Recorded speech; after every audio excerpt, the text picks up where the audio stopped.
Hi, everyone. Welcome to Save News TV. I am your host, AZ Hubbard, and today we are going to cover a few hot topics. And again, I thank you for allowing me into your home because you know you didn't have to.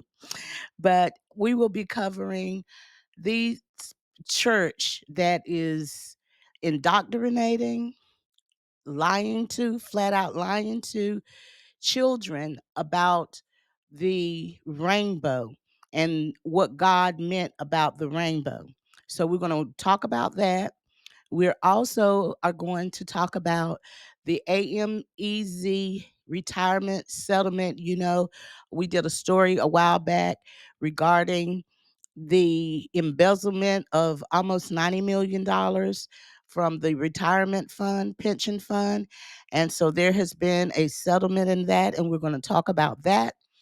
And also, we will do an update on the TD Jakes versus Youngblood case regarding the Tyrone Blackburn situation. Yes, we are not through with that, but hopefully we can get through with that soon. So, anyway, everybody, without further ado, let's get into it. Yeah, Micah, it meant that there was dry land that the dove could find the olive leaf. That was a symbol that God used and that we continue to use today at our church. What other symbol from the Noah's Ark story can you remember? There's another symbol in that story. Yes, Carter, a rainbow. Look, we've got some rainbows. I have a rainbow bracelet today. A rainbow. Do you know that rainbows are another kind of symbol beyond what God intended the rainbow to mean? Jerian. It is a symbol for LGBTQ plus people. That is right. And they're beautiful. I agree. I'm going to show you. There are doors with rainbow decals in each one of those pictures. Whose doors are those?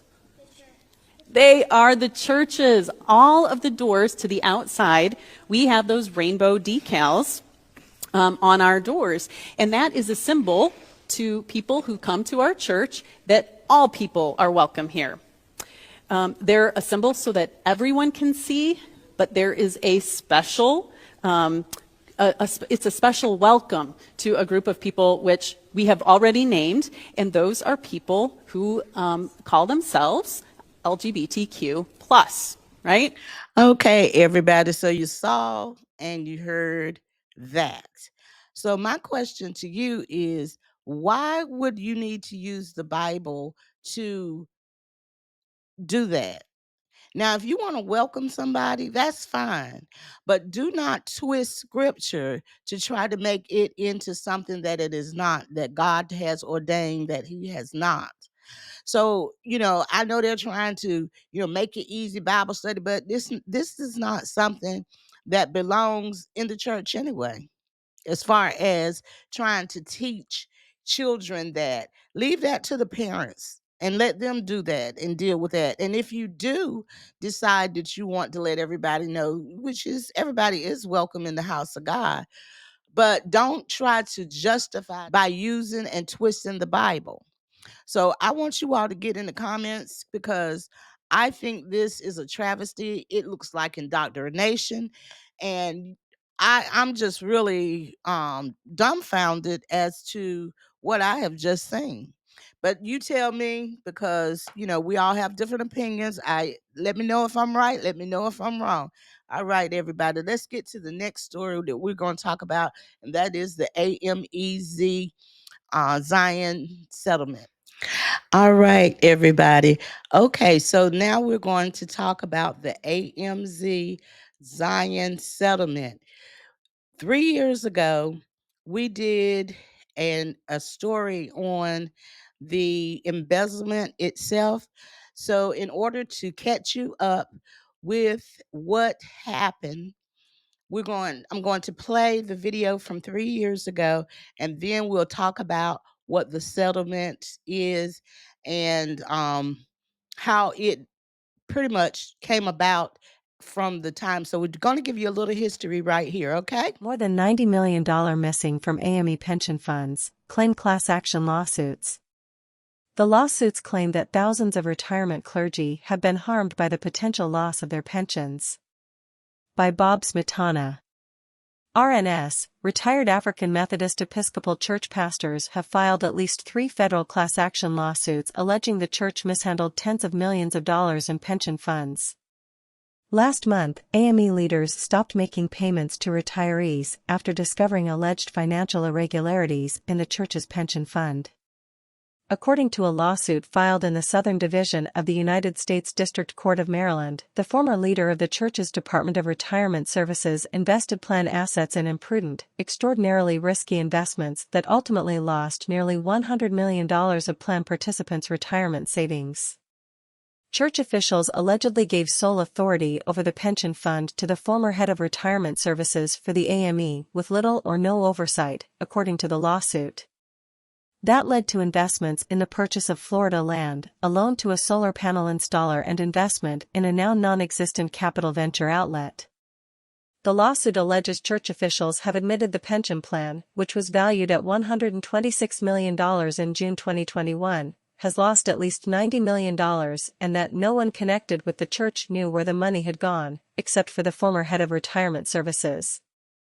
The suit was filed on behalf of the Reverend Cedric Alexander, a retired pastor from Maryland, and names the former head of retirement services, the trustees of the retirement fund, the AME and its bishops, among others.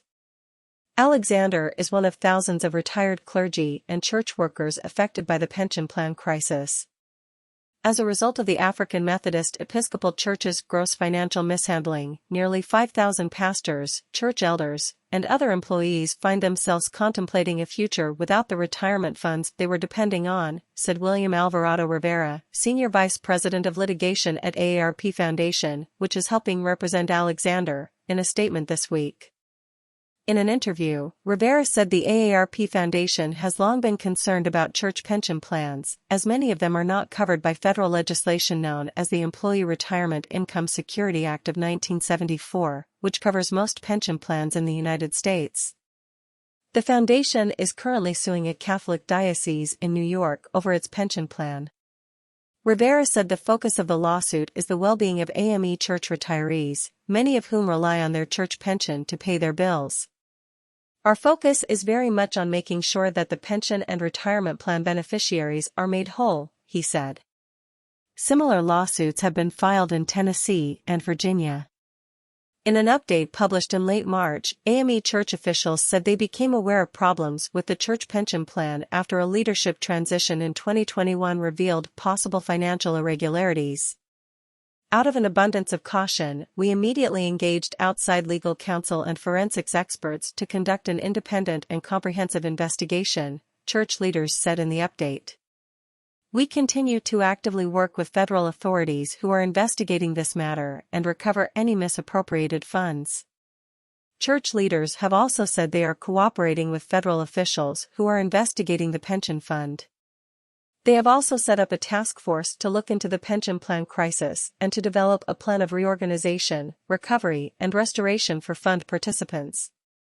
The AME Church is committed to making every fund participant whole by restoring their full investment plus interest, church leaders said in the frequently asked questions section of their March update. Rivera said he hopes the lawsuit can proceed quickly, in part because church leaders have admitted there are problems. So having a case like this drag out, unnecessarily, really only harms the people who really dedicated their careers and many years of their lives to the church, he said. And we hope that they will work to resolve this as quickly as possible.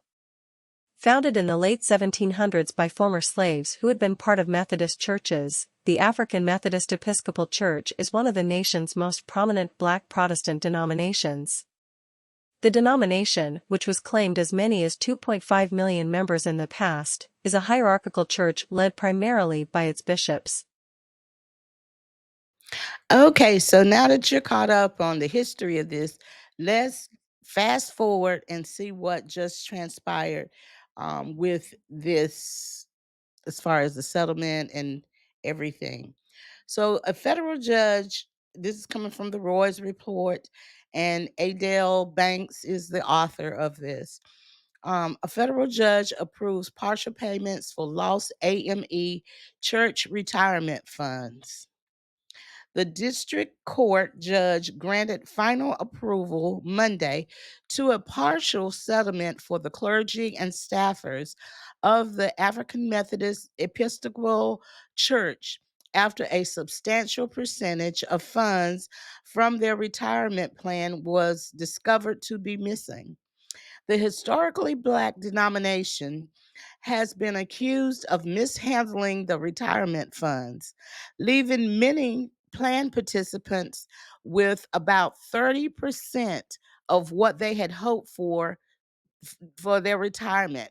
30%. Can you imagine that? That means 70% is gone. Wow. The denomination accused its former retirement department head of embezzlement after discovering in 2021 that he provided deceptive, false, and grossly inflated financial statements about the retirement plan. Judge S.T. Thomas Anderson of the U.S. District Court uh, for Western District of Tennessee approved the partial settlement for the plaintiffs, totaling about 4,500 people, whose single case was previously consolidated from 6. With the denomination and Newport Group Incorporated, a third party administrator involved with the church retirement services. He said if the case was not settled, the plan participants could face the risk of ruling adverse to their cause. Wow, that's terrible. Under the approved settlement, the AME Church has put in $20 million into the settlement fund, and Newport provided $40 million, totaling $60 million plus interest.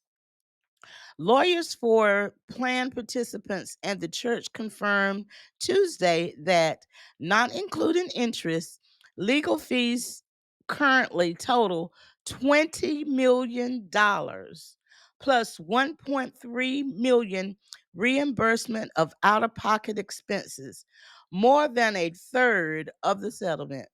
Now, look how terrible that is. I understand that attorneys have to get paid, but not only did this man steal from these people, embezzle, allegedly, that there is, and they only getting 30%. How much more would they be getting if the attorneys get $20 million plus 1.3 in reimbursement for out-of-pocket expenses? And that's more than a third of the total settlement. you know I it's absolutely um insane how the people have suffered from this. Both lawyers for the church and for the case's plaintiffs said they were pleased with the development, but acknowledge there is more work ahead of a trial set for 2026. Now, remember, we did this story over 3 years ago. So this litigation has been going on and on and on. So now you're looking for another trial date in 2026, which is next year, which means more attorney fees. Will they even end up with anything is the question. Because by the time they pay attorney fees, and out-of-pocket expenses, which I'm sure, plus interest, it's it's terrible. It's going to be just, is there going to be anything left for them? The trial would involve defendants who continue with the litigation and are not part of the settlements. So this is the new litigation starting. Woof, another set. It's been a long time and a difficult battle, and we're not done. But this settlement is a major milestone in our efforts to collect every penny that these pastors lost, Matt Lee, lead counsel for the plaintiffs, told the media via email. It's hard to overstate what restoration of these funds will mean to thousands of retired AME church ministers. While we're proud of the work our team has done so far, we will not relent until every stone is turned and every possible responsible party is held accountable. Douglas Shelby, General Counsel for AME Church, said the denomination was thrilled by the legal juncture. It marks an important part of the litigation, he told the media in an interview.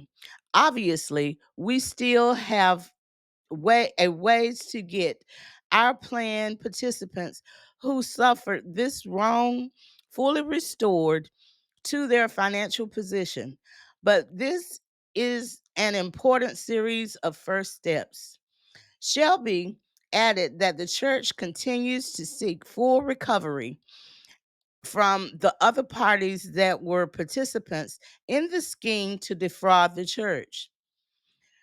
Early in the litigation, the plaintiff said some 88.4 million were lost from the retirement funds. The AME Church said the situation was a result of embezzlement by the Reverend Jerome V. Harris, who retired in 2021 after 21 years as head of the denomination's Department of Retirement Services. And this is him right here in this picture. Harris died on May 2024 of a heart attack. Samathria Life Insurance Company and his estates are among additional defendants in the case. Yes, that should be. Go after them. Pull that money. Excuse me. On Tuesday, Shelby said, "We are going after the estate of Dr. Harris in full force. And our expectation is that are, if there are any funds there, that we would secure them. Retirement plan participants could then recoup more than the lost funds if the court decides in their favor." I hope they hurry up and do this because, time is a ticking and are they spending? How much are they spending? Okay. The judge who presided over the case for the last 3 years wrote a 30-page order about its complexity. He said it has produced more than 1.5 million documents and numerous claims, counterclaims, cross claims, and third party claims. That is insane. Over 1.5 million documents? Wow. Perhaps most importantly, the money obtained from the settlement will allow the plan participants to begin receiving increased retirement benefits sooner than later, he said. Anderson noted that the court received just two objectives and no opt out requests to the settlement. He acknowledged the concerns of two Florida ministers, including Reverend Charles Lockhart Scott Sr. of Royal Palm Beach, who objected to the amount in legal fees for attorneys, but determined they lacked merit. Well, if they got 1.5 million documents, I mean, that's a lot of work. I hate the attorney fees, as I said before, but that's a lot of work. That's a lot of documents, not just coming from the 1.5 is coming from them, but it's coming from all across, and they have to answer to all of those claims, counterclaims, cross claims, and all of that. As we cover cases. The plan participants relied on the purpose of full pension benefits when they retired, as outlined in the Book of Discipline, and have been confronted with the broken promise just when they most needed those benefits, Anderson wrote. Referring to the rule book of the AME Church, the court agrees with Reverend Scott's statement that the plan participants have done nothing wrong and has made its decision based on considerations of how best to help those who were being injured. Lawyers for the church and the plan participants said if those two ministers do not appeal within 30 days of Anderson's order, the settlement administrator will transfer funds to the trust from which eligible plan members or their beneficiaries can receive financial distribution. In Wednesday's statement, Bishop Sylvester S. Beeman, president of AME Zion Church Council of Bishops, said the church crossed a major threshold in the settlement with Newport Group and that he was confident the funds would be available for plan participants by mid September. This is a positive step forward in our quest to restore the funds that were lost, Beeman said. AARP Foundation, which has been a part of the team's attorneys working on the litigation, also welcomed the judge's approval. This settlement is a hard won victory and will bring much needed financial relief to thousands who dedicated their lives to serve their communities. Also, William Alvarado Rivera, Senior Vice President of Litigation at AARP Foundation. This agreement helps restore critical retirement funds without further delay or expense. Retired ministers describe having to return to work or depending on their children for financial security, which was not how they envisioned spending retirement as a result of lost funds. Beneficiaries of ministers who died are also awaiting payment. This is terrible. The Reverend R. Edgar Boyd, the leader of AME's for Justice and Accountability Group, said he has heard from retired clergy whose economic situations have become impaired tremendously in the wake of the retirement fund losses. In an interview Tuesday, he said the funds available through the retirement settlement amount to about 39 million, not including interest. That's because the 60 million total is reduced by attorney's fees and an additional $200,000 as each of the 10 named plaintiffs will receive 20,000 as a service reward. Parties involved in the settlement, which include AME's church benefits, such as the Council of Bishops, Department of Retirement Services, and General Board, as well as Newport, have not admitted liability. However, AME Church has long declared its desire to make participants whole. Anderson said that day is still in the future. However, to be clear, the present settlements will not make the retirees whole. He wrote after stating in his order that the settlement calls for retirees to recover proportionately what he or she invested.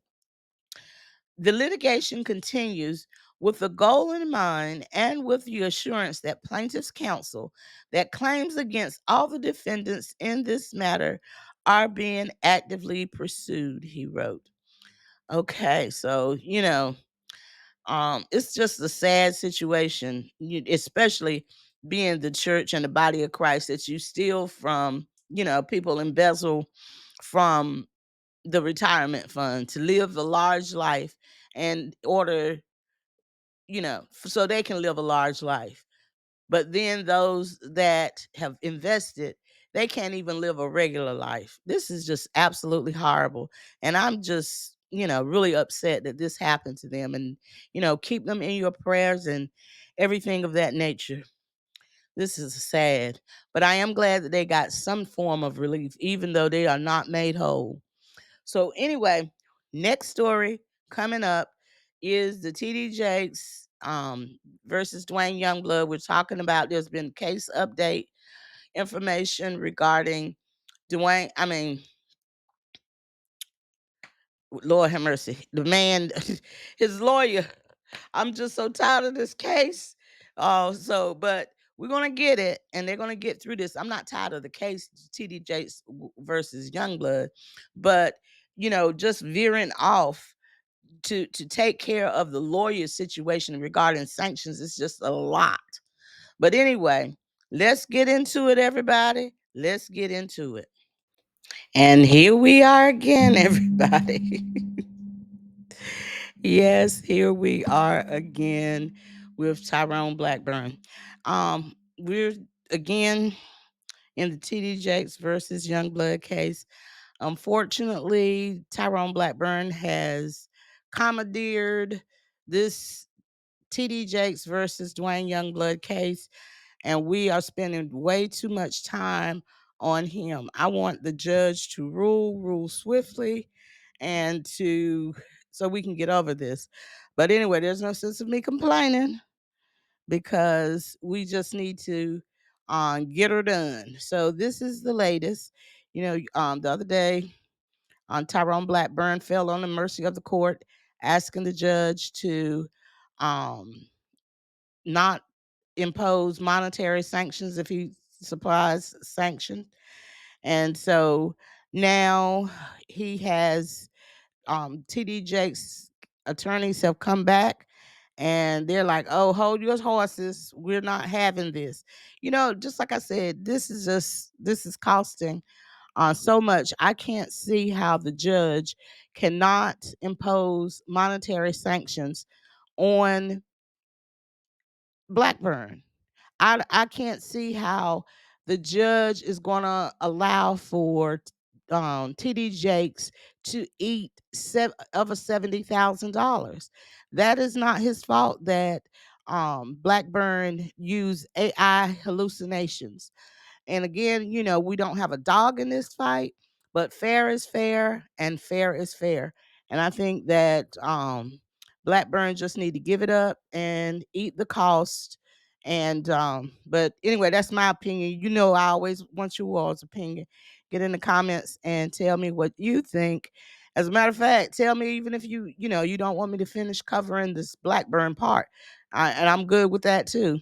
And just wait until um the part comes where TD Jakes and Dwayne Youngblood case continues, because that's a whole case within itself. You know. So anyway, okay. Um TD Jakes' attorney come back and they say plaintiff's motion for leave to reply to Blackburn's fee opposition. And he says um, plaintiff Bishop Thomas Dexter Jakes requests leave to file a reply to Tyrone Blackburn's untimely opposition to plaintiff's motion for fees, ECF number 63, to set the record straight and to refute unwarranted aspirations cast on plaintiff's counsel again. If granted leave, plaintiff will make the points that follow. So I'm going to stop right here right quick, because I told you all that Blackburn had filed his response late. Really the judge could just throw it out, because um TD Jakes, they had until August 1st to file their from the to to file their fees. They filed it timely. Then Blackburn had 7 days after that if he wanted to oppose. Well, he did not file his opposition until the 19th. you know so he was untimely. And so the judge really could throw that out and just rule and move on. TD Jakes attorneys have been more than accommodating. They have reduced the request for fees twice. One time it was should have been over $80,000. They reduced the request down to $76,000, and then down to 71 and some change. But anyway, let's get into this. I want to also hit this footnote right here where they said, um, Blackburn has once again, disparaged their law firm. And then on footnote 1, it said the court's briefing in schedule ECF 50 number 59 did not envision a reply, although they were usually permitted by right. In an abundance of caution, the plaintiff seeks leave. And if Blackburn were a member, okay, that's the next part. Okay, so to request leave, that means they, sidestepping the original case to come over here now and spend more time dealing with Blackburn. But okay. So it goes on to say, first, the New Jersey bar referral, which Blackburn complains about, was not submitted in bad faith, contrary to his representations. Blackburn is not a member of the DC bar, which the organization has now confirmed repeatedly, once in writing. The DC Bar Ethics Council advised plaintiff counsel that we had a duty to report the false bar membership claim to relevant state bar rule 8.3, which Blackburn knows because it was explained in the New Jersey bar referral, which he filed with this court. Thus, contrary to Blackburn's claims, the New Jersey bar refusal was not submitted for an improper purpose, but in good faith and to fulfill counsel's own ethical obligations. Second, Blackburn's recent conduct belies his claim of contradiction and good character.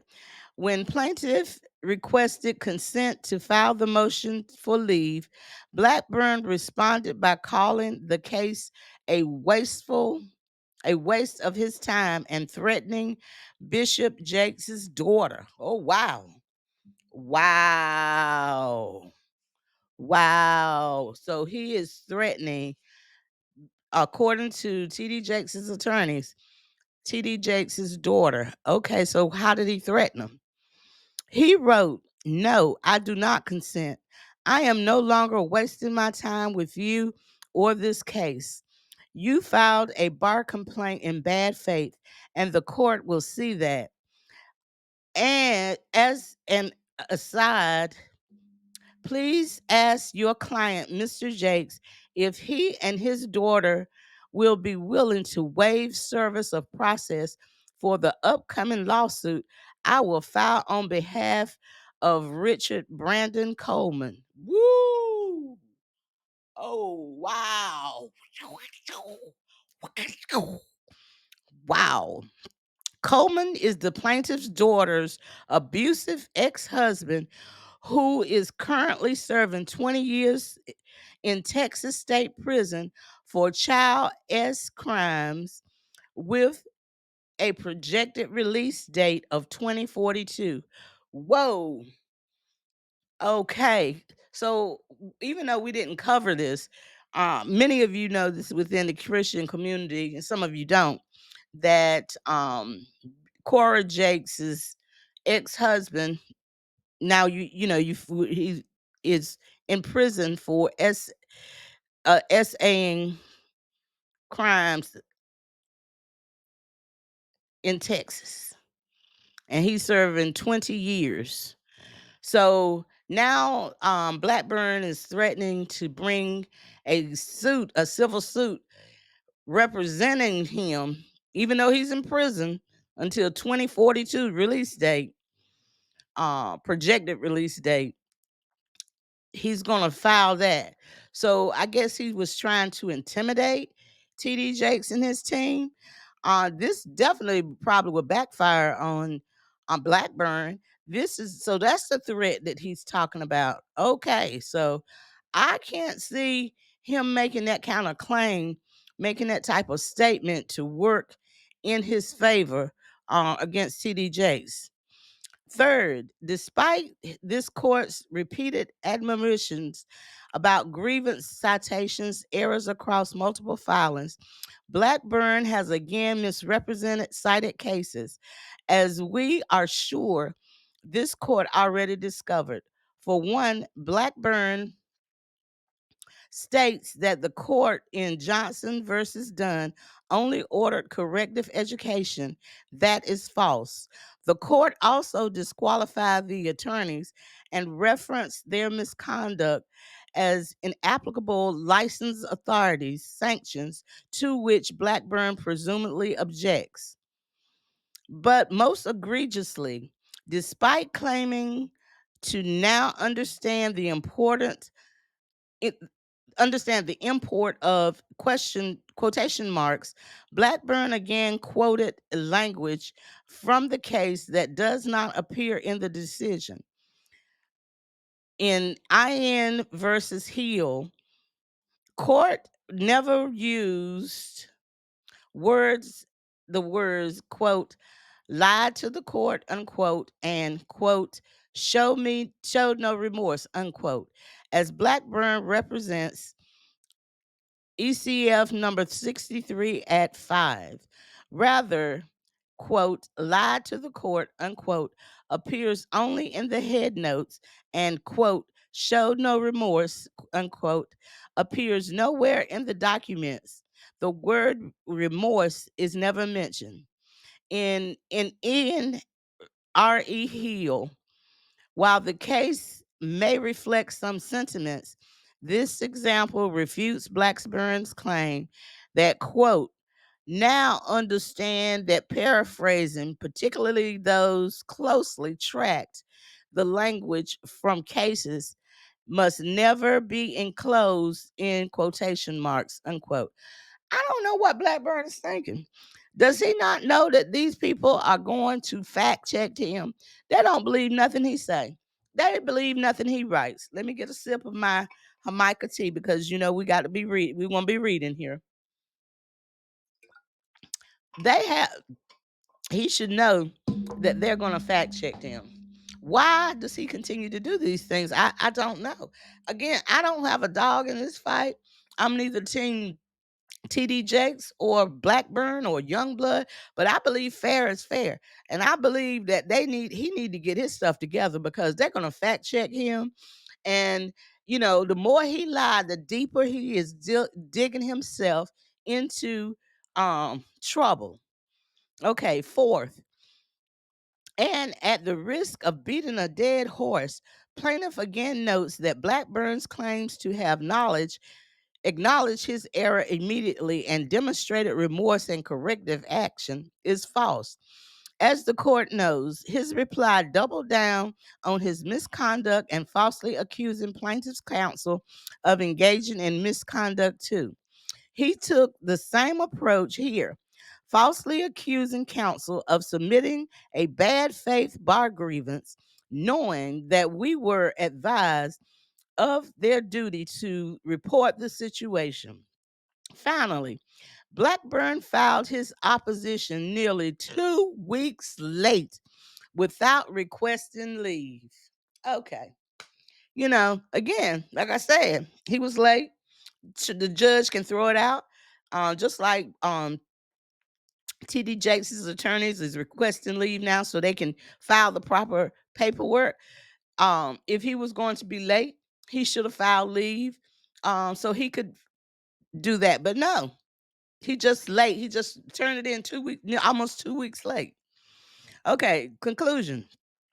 Accordingly, plaintiff respectfully requests that the court grant leave to file a reply containing the foregoing material or alternatively consider this filing as a reply.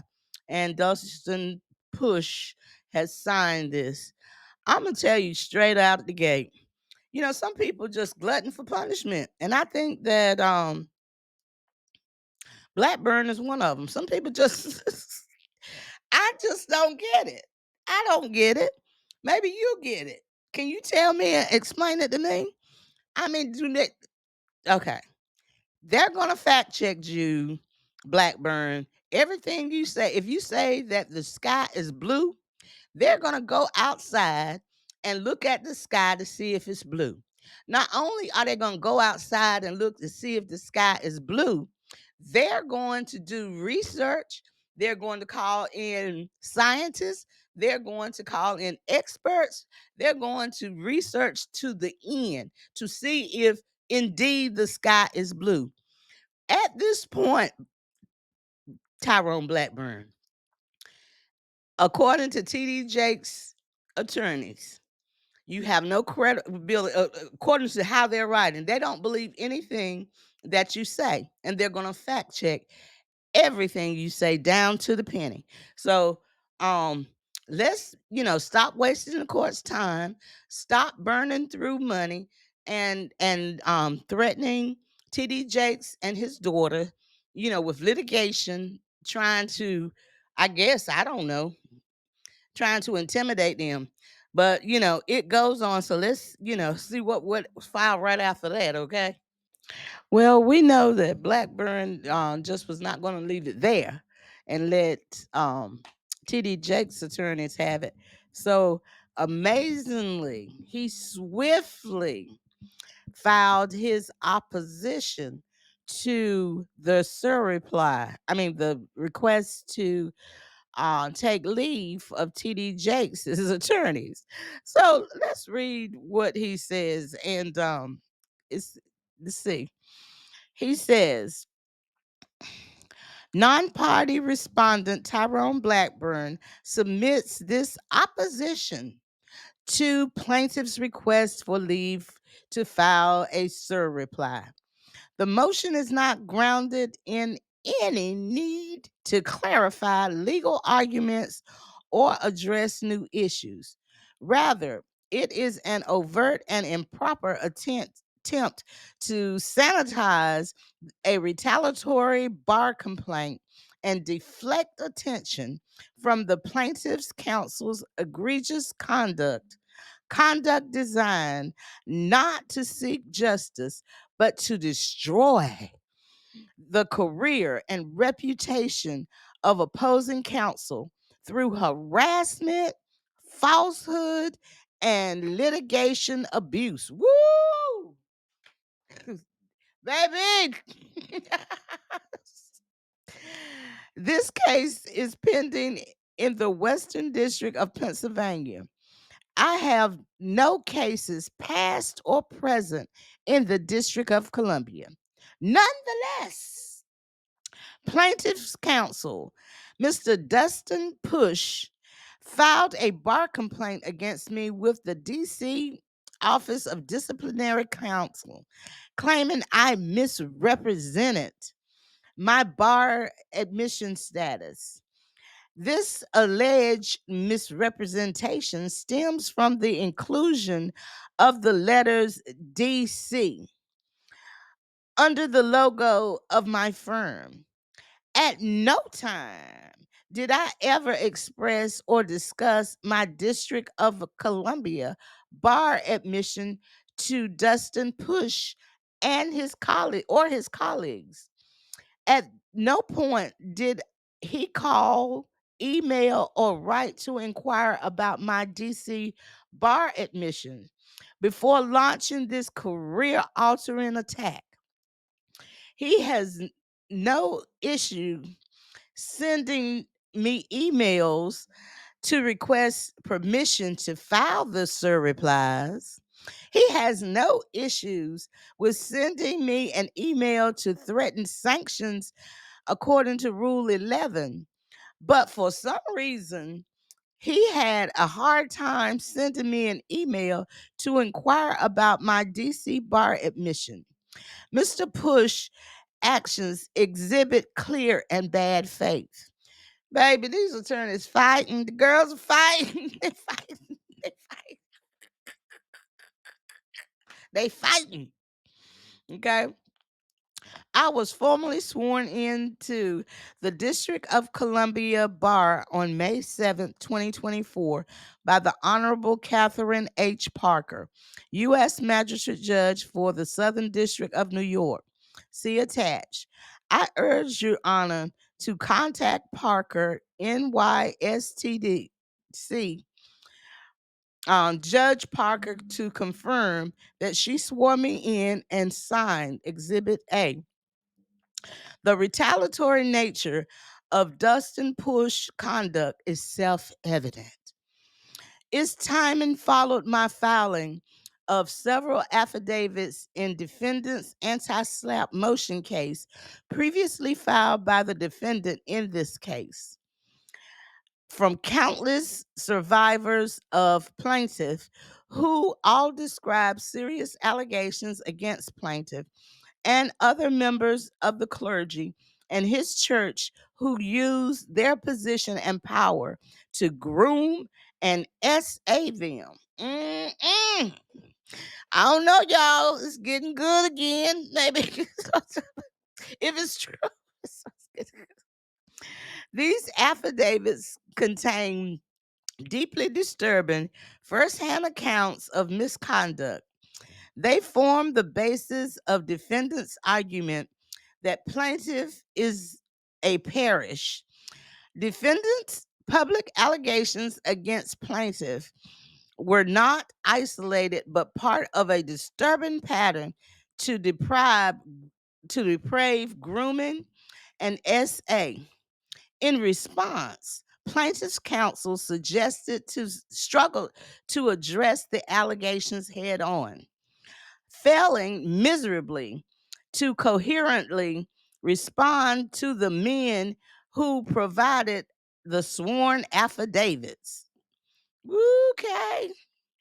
To further justify his retaliatory abuse in the disciplinary system, plaintiff's counsel now appends to his sir reply motion an email in which I asked whether he could waive service in the forthcoming civil suit involving plaintiff and his daughter Cora Jakes. That email, entirely separate in substance and tone, is now being mischaracterized and taken out of context to falsely imply impropriety on my part. Woo! Woo! Cora Jakes, like her father, has been publicly accused of abusing children. Their church was a haven for immigrant children. Yet the parents of several of these kids were deported. The children have been left behind, and upon information and belief, many of them are now missing. Oh my gosh. Oh, woo. Is this some tea spilling or what, everybody? Is this some tea spilling? Oh, I don't know, y'all. Maybe we need to keep up with this because it seems like Blackburn is mad and he's spilling some tea. Don't know whether it's true or not, but he's spilling a lot of tea. The question is, did he call ICE?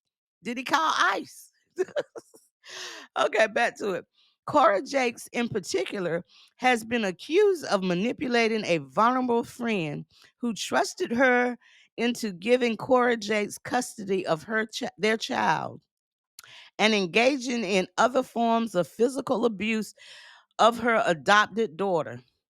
My injury, my inquiry regarding the waiver of service was fully within the bounds of professional correspondence.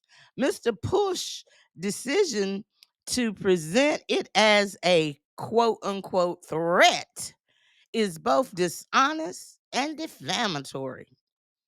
Child. Child.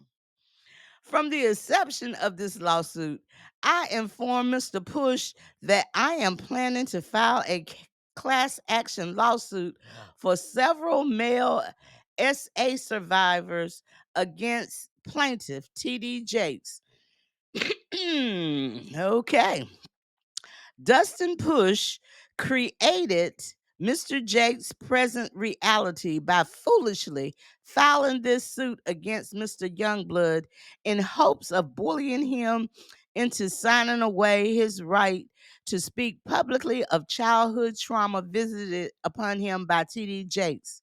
Unfortunately, plaintiff Jakes failed to anticipate the avalanche of survivors who would come forward with evidence of plaintiff grooming, SA, sexting, and transporting them across state lines in violation of the Mann Act. One of the accusers is now Mr. Jake's former son in law, Richard Brandon Coleman. Oh my word. Oh my word. Oh my word. Oh my word. Oh my word. Y'all get to these comments and talk to me. Dustin Push and TD Jakes know that they could never intimidate me from representing Mr. Coleman and the other men who have valid claims against Mr. Jakes. Even if Mr. Posh were able to hinder my law license, which he cannot, I will continue to pursue Plaintiff Jakes, even if all I have is a bullhorn in front of the Department of Justice. Oh,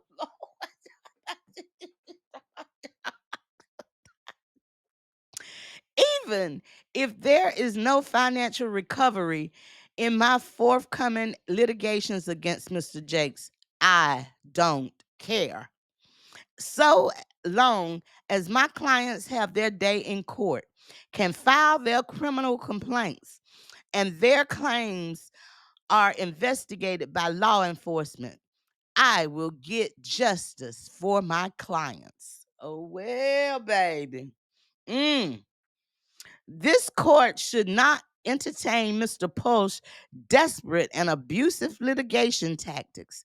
Mr. Posh has already demonstrated a pattern of bad faith conduct, filing a baseless grievance in a jurisdiction irrelevant to the litigation, intentionally misrepresenting the waiver of service email, compounding motion practice for the sole purpose of driving up his fees, and repeatedly using the court's processes to launch personal attacks against opposing counsel.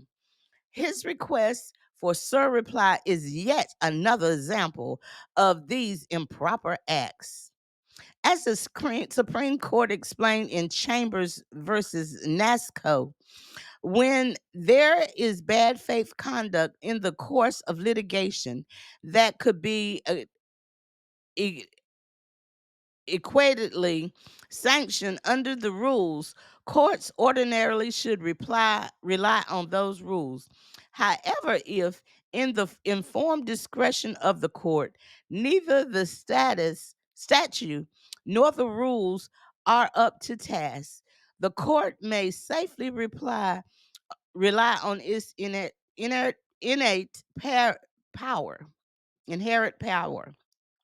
In Chambers, the district court properly invokes its inherent power to shift attorney fees and relevant expenses where the litigant pursues a campaign of harassment and oppressive tactics to exhaust his adversary. Sanctions apply when proceedings are unreasonably multiplied by bad faith conduct. The conduct displayed by plaintiff counsel here, weaponizing grievances systems, misrepresenting emails to the court, and filing baseless replies, is well within the bounds of bad faith litigation practice. This court has both authority and a duty to rein it in. Okay. Rein it in, he says, rein it in. Conclusion. For the foregoing reasons, plaintiff's request for leave to file reply must be denied in its entirety. It serves no valid legal function and furthers a campaign of harassment and retaliation against undersigned counsel for daring to represent defendant and to give a voice to the plaintiff's other victims.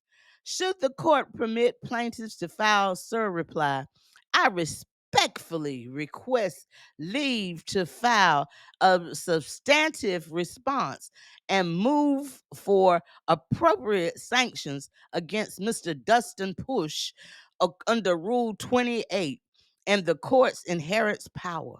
It's signed by Mr. Blackburn. So if he's talking about he want to file if it's substantive, I mean most of his stuff is 2, 3, 900 pages long. What more can he file? Okay.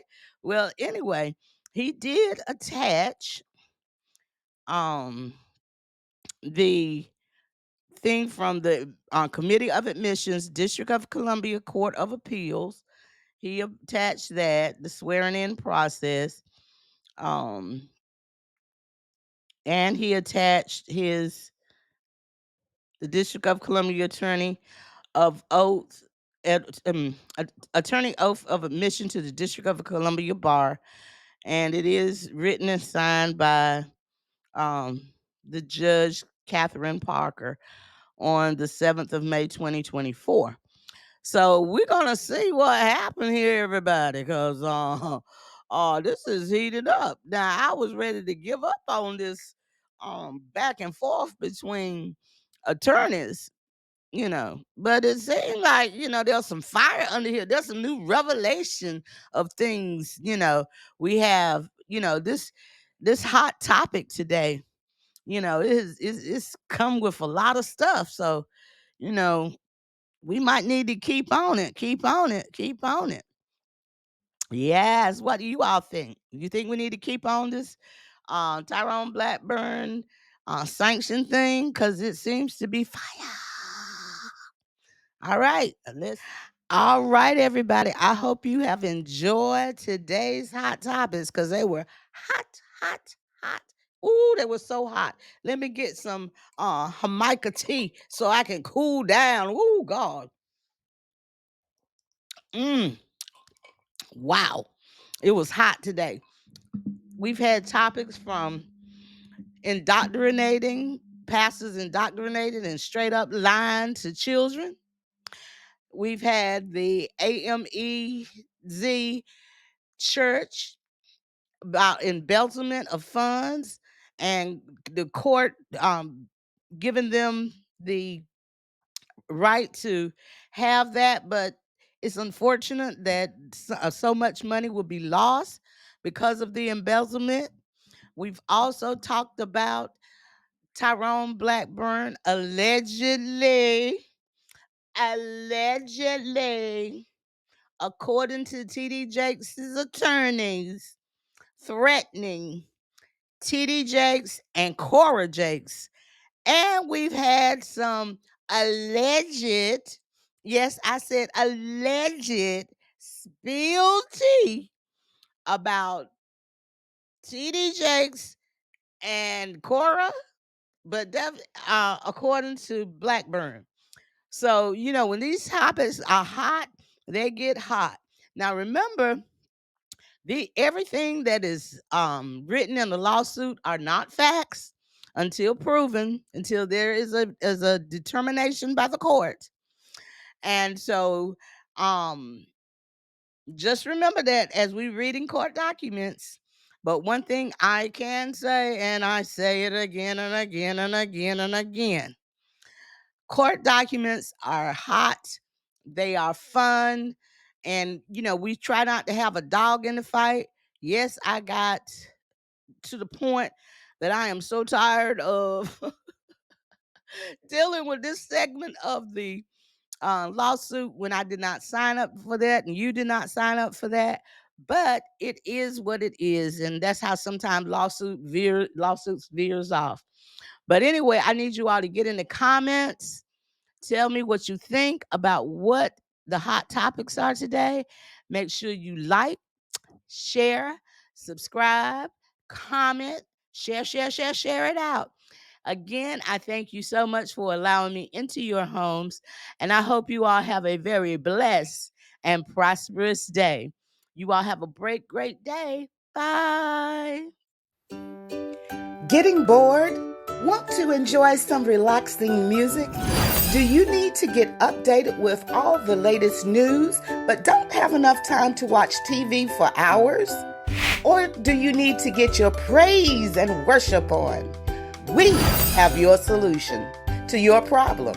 SAVEDnewsRadio.com got everything you need.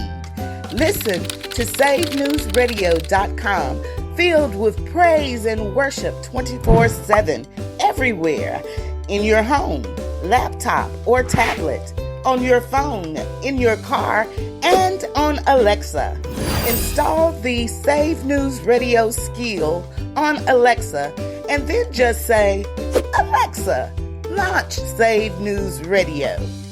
The beautiful, uplifting sounds of praise and worship music, ministries, news, and more.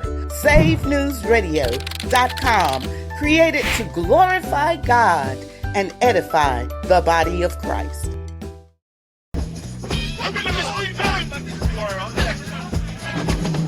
I'm writing lines to lift his name, no need for fame. My spirit fed, his word is spread, saves the aim. Pen to paper, truths I scribe, a soulful vibe. To glorify the Most High, let's amplify. I am spreading the faith I hold so dear, for every tear he's ever near.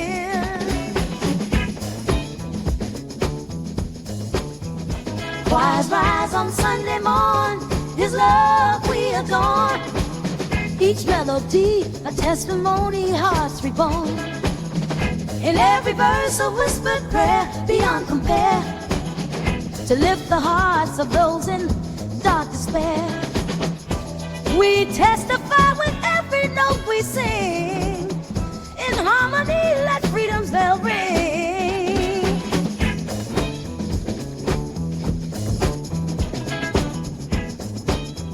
Rejoice and lift your voice, let the sound of praise deploy. Marching to his beat we go, face the seed we're here to sow. A standing strong through trials, lost chapter will compile. A beacon shining, grace defining across the mile. In our stories his glory shines a light divine. Through the gospel groove his truth we move, lives alive.